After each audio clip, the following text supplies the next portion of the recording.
ডিমের এই রেসিপিটি অনেক দিন ধরে ভাবছি করব করা হয়নি। তো আজকে করেই ফেললাম আর ভাবলাম যে কেমন হবে রেসিপিটা, কি শেয়ার করব আমার দর্শকদের সাথে। হ্যাঁ, যদি ভালো লাগে অবশ্যই আমি শেয়ার করব, আর ভালো না লাগলে শেয়ার করব না। তো জাস্ট ওয়াও একটা রেসিপি। তো আগে বলছি না, রেসিপিটি আমি শুরু করি আপনাদের সাথে, তারপরে বলে নিব। সুপ্রিয় দর্শক, আসসালামু আলাইকুম। তো ডিমটা আমি প্রথমে সেদ্ধ করে নিব। আমি আমার যতটুকু যেই কটা প্রয়োজন আর কি, সেই কটাই আমি করে নিচ্ছি সেদ্ধ। তো এখানে হচ্ছে ডিমের পরিমাণটা আমি এভাবে বলবো, যার যতটুকু প্রয়োজন সে ততটা ডিমই এখানে দিয়ে করে নেবেন এই রেসিপিটা। তো আমার প্রয়োজন অনুযায়ী যতটুকু আমি করে নিলাম। তো সেদ্ধ করতে দিয়েছি আমি, ডিমটা অলরেডি কিন্তু সেদ্ধ হয়ে গিয়েছে। আমি উঠিয়ে খোসাও ছাড়িয়ে নিয়েছি। আর এই ফাঁকে এখন করে নিচ্ছি হচ্ছে, এখানে একটা গাজর নিয়েছি। কিছু গাজর আমি গ্রেট করে নিব, সবটা নেব না, যতটুকু প্রয়োজন আর কি। তো এইভাবে কিছুটা গাজর আমি গ্রেট করে নিচ্ছি। তারপরে আমি এখানে গ্রেট করে নিব হচ্ছে শসা। তো যতটুকু প্রয়োজন আমি পরিমাণ মতন হচ্ছে যে এখানে 2 টেবিল চামচ এরকম আর কি পরিমাণ। তো দিয়ে যেহেতু আমার এখানে ডিম 5টা, তো সেই আন্দাজে আমি শসা এবং গাজরটা গ্রেট করে নিয়েছি।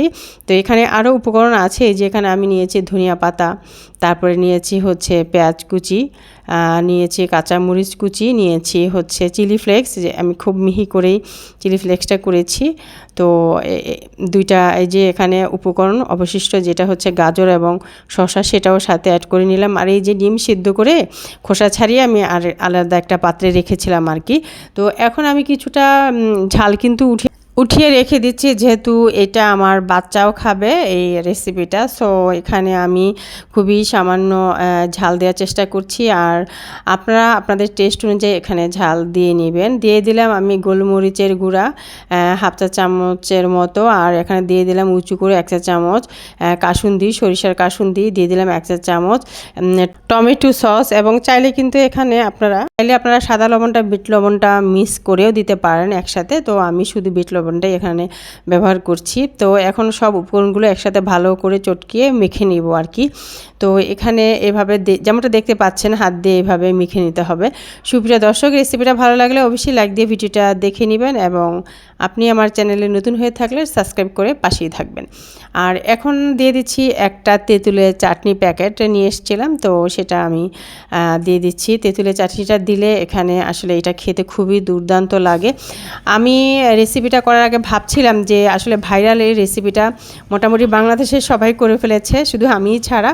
তো আসলে এটা কেমন হবে ভাবছি, আসলে না করলে তো আমি বুঝতে পারবো না কেমন হবে। তো চিন্তা করলাম যে করেই ফেলি, আর যদি খুবই ভালো হয় অবশ্যই আমি শেয়ার করবো, আর ভালো না হলে শেয়ার করব না। তো রেসিপিটা করার পর আমি যখন টেস্ট করলাম, মাশাআল্লাহ এতটা ইয়াম্মি, দুর্দান্ত কিন্তু সেই টেস্ট এই ভাইরাল ডিমের রেসিপিটা। তো না খেলে আমি আসলে বুঝতাম না যে এটা এতটা টেস্ট। যে এই যে সব ভেজিটেবলস উপকরণ নিয়ে একটা পুর রেডি করলাম না, এটা কিন্তু খুবই টেস্ট, আর বিশেষ করে তেঁতুলের চাটনিটা দেওয়াতে আরও বেশি টেস্ট হয়েছে। তো ডিমের এই ভাইরাল রেসিপিটা আসলেই অনেক টেস্ট। আসলেই মামারা যে এভাবে বানিয়ে বিক্রি করে, আসলেই অনেক টেস্ট। আমি না করলে বুঝতেই পারতাম না। তো আমি অনেক দিন ধরে ভাবছি এই রেসিপিটা করব কেমন হবে খেতে। তো অবশেষে করেই ফেললাম, আর আপনাদের সাথে শেয়ার করে ফেললাম। এই জন্যই যে আসলেই ডিমের ভাইরাল এই রেসিপিটা অনেকই টেস্টি। আপনারা কিন্তু চাইলে এইভাবে করে একবার ট্রাই করতে পারেন, খুবই কিন্তু টেস্টি। আসলে না খেয়ে না করে খেলে তো বুঝতে পারবে না, তাই না? একবার করে খেয়েই দেখেন না যে কতটা টেস্ট, আর অনেকটা টেস্ট, স্বাদ, ইয়াম্মি বলেই কিন্তু আমি আপনাদের সাথে শেয়ার করলাম এই ভাইরাল ডিমের রেসিপিটা। সুপ্রিয় দর্শক, আশা করছি আপনাদের কাছে এতটুকু হলেও ভালো লেগেছে। এই যে দেখতে পাচ্ছেন, আমি কিন্তু অলরেডি ডিমগুলোকে একটু মাঝখান দিয়ে কেটে নিয়েছি। কেটে নিয়ে এখন এই যে পুরটা রেডি করলাম না, সেটা কিন্তু আমি এখন চামচের সাহায্য নিয়ে দিয়ে দিলাম। দেখতেই পেলেন কিভাবে আমি দিয়ে দিলাম। তো দিয়ে উপরে একটুখানি তেঁতুলের চাটনিটা যদি এইভাবে দিয়ে দেন, খেতে যা লাগে না মাশাআল্লাহ, সেই রকম লাগে। তো আমার 5টা আমি ডিম নিয়েছি, তো 5টা ডিমের উপরেই কিন্তু এই তেঁতুলের চাটনিটা দিয়ে দিলাম। আর এই তো হয়ে গেল আমার ডিমের ভাইরাল রেসিপিটা এখানে কমপ্লিট।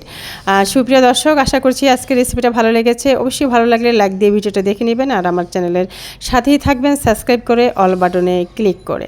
আর এই রেসিপিটা যদি আপনি পেজ থেকে দেখে থাকেন অবশ্যই লাইক ফলো দিয়ে পেজের সাথে থাকবেন এবং ভিডিওটি শেয়ার করে দিবেন আপনার ফেসবুক টাইমলাইনে।